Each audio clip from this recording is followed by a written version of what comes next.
dad who was a cop, he was great for show and tell in elementary school. Fabulous.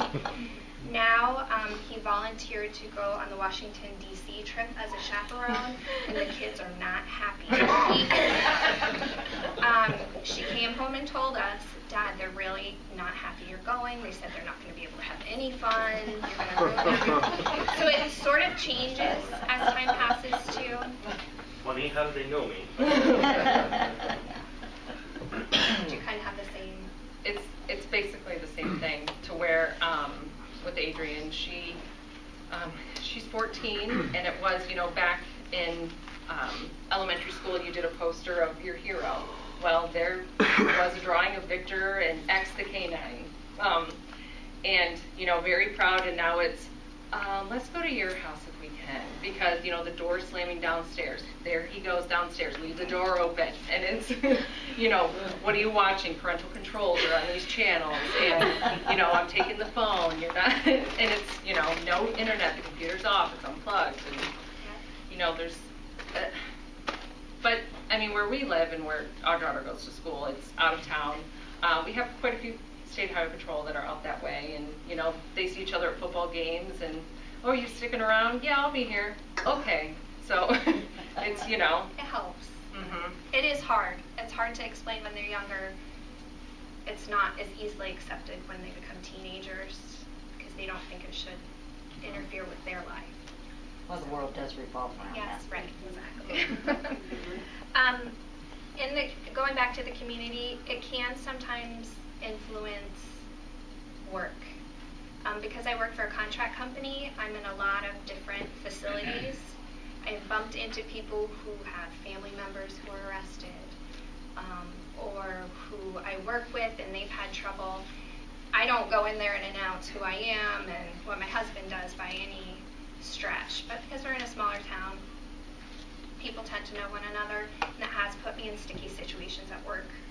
People approach me when I'm helping somebody to the bathroom, and they'll come in the room with me and say, your husband, blah, blah, blah, blah, blah, blah, blah.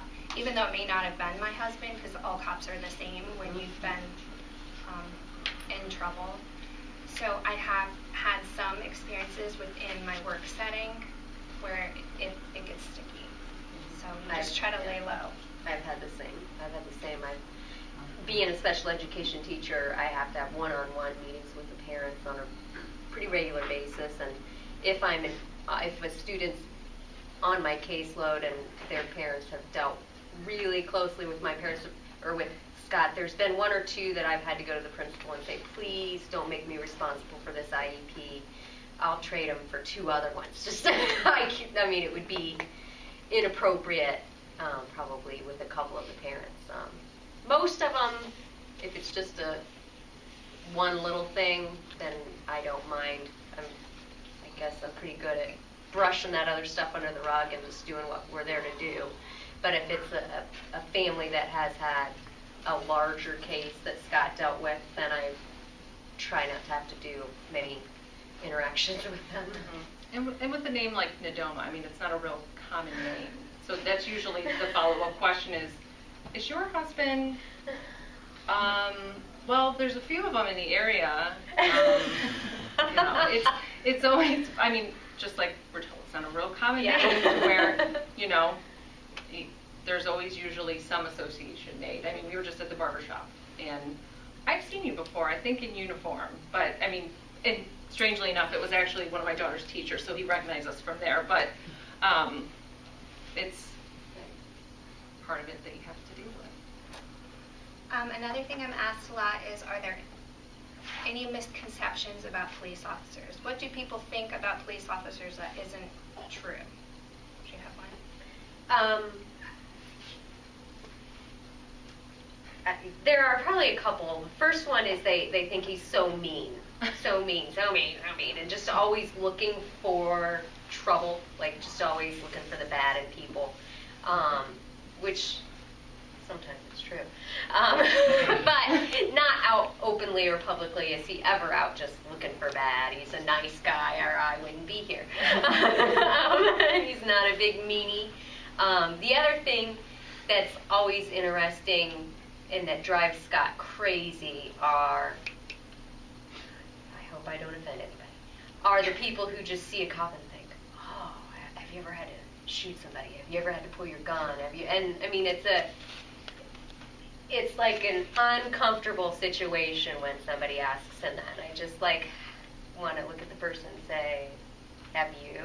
Like, just those kinds of things where it's always that negative stuff.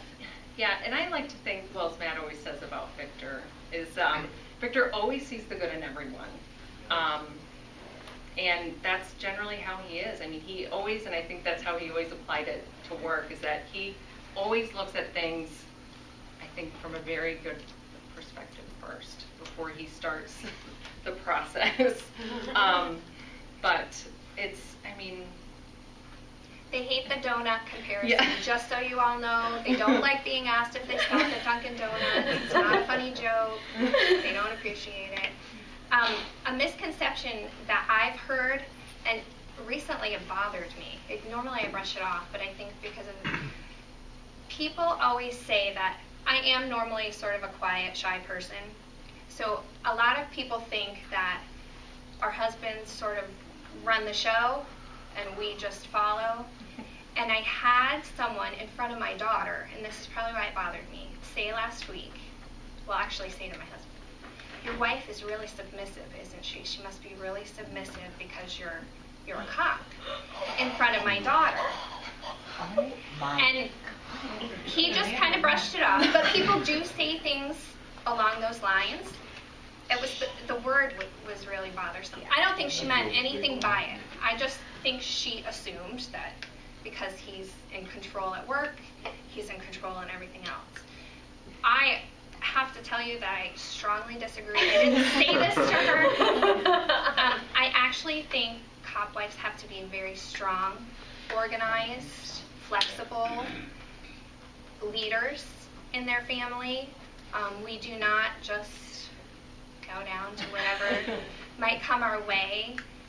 Obviously, we all have different personalities.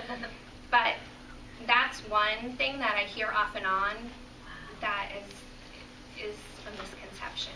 That they're just kind of ruling the roost. So. And that it couldn't be farther from the Couldn't truth. be farther from the truth. No. Yeah. Because since they're never there, like, we are go-to at home. Scott will try, and still, I mean, my kids are 9 and 7.5, and he will still try, Mommy, Mommy, Mommy, they're asking me questions constantly, and he can be sitting right here. And it's like, well, you can ask me. You can ask me. But they're not used to him being always right here.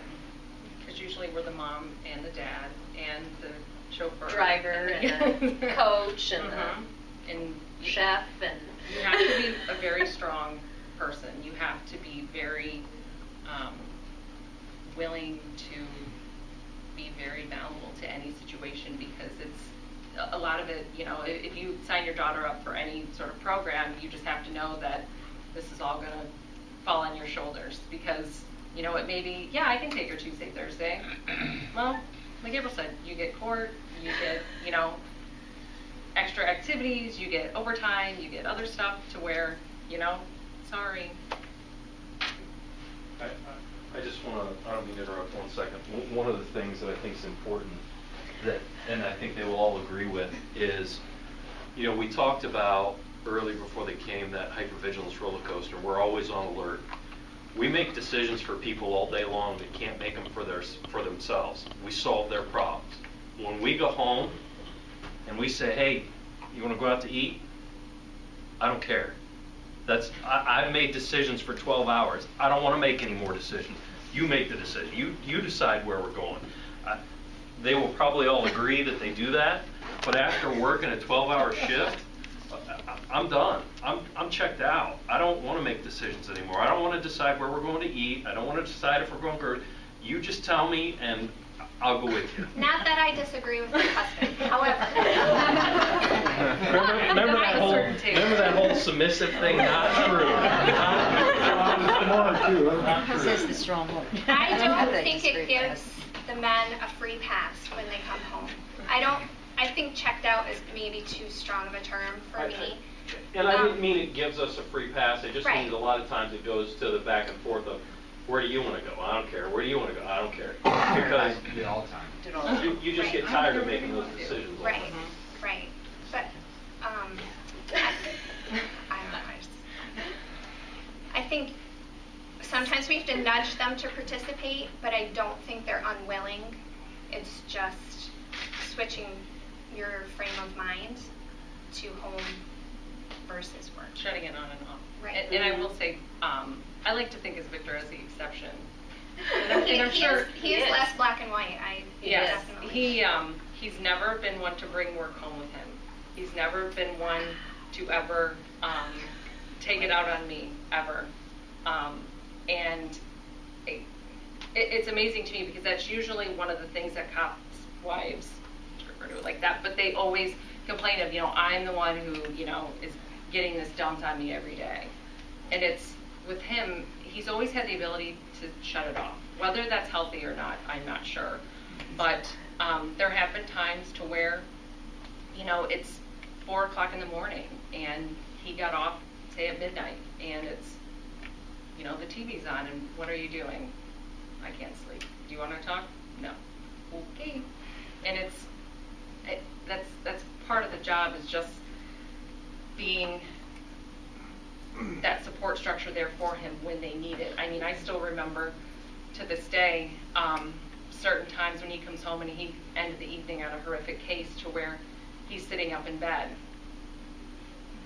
and Or wakes up in the middle of the night mhm. and just, you can't do anything about it. They don't want to talk about it. Nope. It's a very helpless feeling sometimes because you want to help, but they don't want your help. We don't understand, I think, to some degree. Mm-hmm. And I think it's the burden of they don't want that on us as well. It's Right. This is what they signed up for. We do give a lot to be with them, but I think, and I know for Victor, it's been, this is my job, not yours. And I don't want you to have these burdens on you to think about or have to maybe feel later. So. Nothing to add? Okay. Something else I'm asked is, has your husband changed? I kind of already said the black and white thing. How that affects us overall is we have a very tight circle of friends. We don't hang out with a bunch of different people. We're not large group hangout sorts of party people.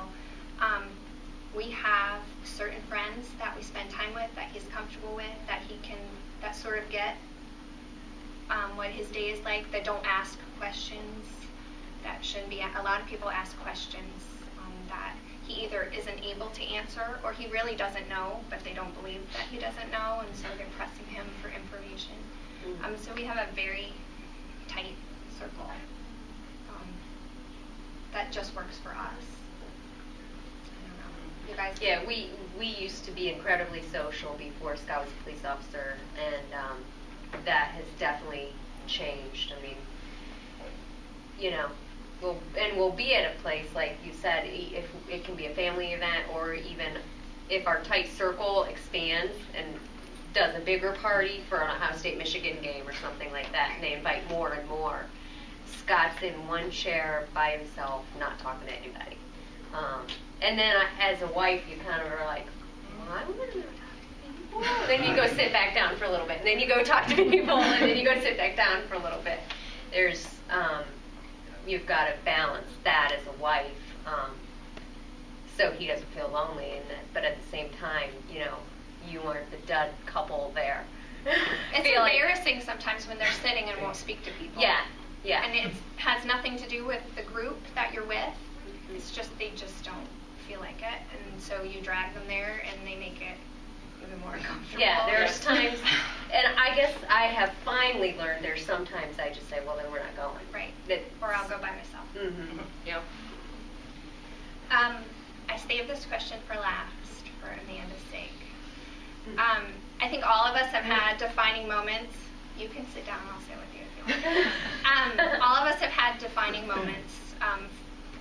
Of course, anyone who knows Amanda and Victor's story know that a couple of years ago they went through the most horrifying thing that a wife can possibly imagine getting a phone call about, and I'll let her explain how she perceives that. Luckily, I haven't had that as my defining moment, although that definitely affected my husband in ways that he probably wouldn't want me to share publicly, but it was hard on him as well. I can say most people think that his promotions through the years are what were defining moments, but for me, what I noticed was when he had to retire his canine and put him to sleep. That was the most difficult thing I have seen him go through. When he was promoted, the dog technically he was not supposed to work the road with the dog anymore. They did, however, let him keep the dog for 2 more years.